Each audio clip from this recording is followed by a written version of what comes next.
Third quarter stint, D'Lo was just telling us about it, kind of from his perspective and what you were doing to get to the rim repeatedly. What was the kind of the challenge for you at halftime, knowing AD wasn't going to return and you were going to try to step in and help wherever you could? The main thing for me was just staying out of foul trouble then, once I knew AD wasn't coming back in for the game.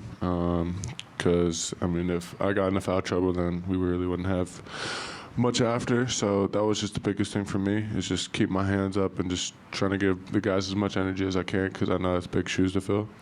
And what specifically was working in some of those actions? Like, we understand screening hard and rolling to the rim and catching the ball high, but what was clicking for you with D'Lo in those settings? They were just in a drop, and I was just making sure I set my screens and got hits on them so Low could come off a little bit open, which made the big step up on majority of those ones. And then when Rudy stepped up, and then I just had a free lane at the rim, and so Low just made me look good, and yeah. Okay. I know we're not in reflection mode yet, for the season is still, the postseason to play out, but D'Angelo was just giving you a compliment, saying you're going to make yourself a lot of money this summer based on what you've done with the Lakers. Have you had a chance to kind of assess the decision to come here and how it's gone based on what your expectations were up to this point?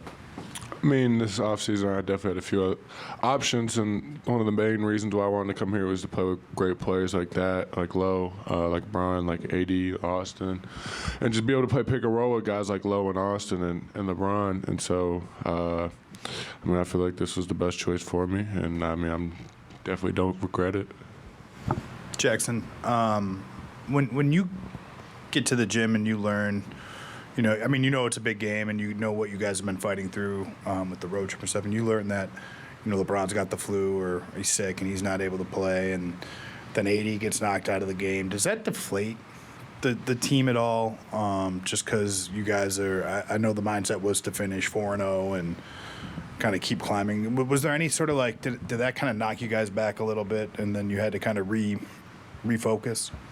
For every team, when your best two players don't play, it definitely hurts a little bit. As the main guys that generate most of our shots in the normal games when we have everyone playing. So, it definitely, I wouldn't say it was a downer, but, it definitely hurts not obviously having them out there. Early in the season, we talked about this, there would be times where you just have to leave games early because of the fouling. Maybe not be in the right position, swiping when you're not supposed to, down the line. What goes into just reducing the fouling? I know it's just simple to say, but I'm sure there's a lot of work that goes into that behind the scenes.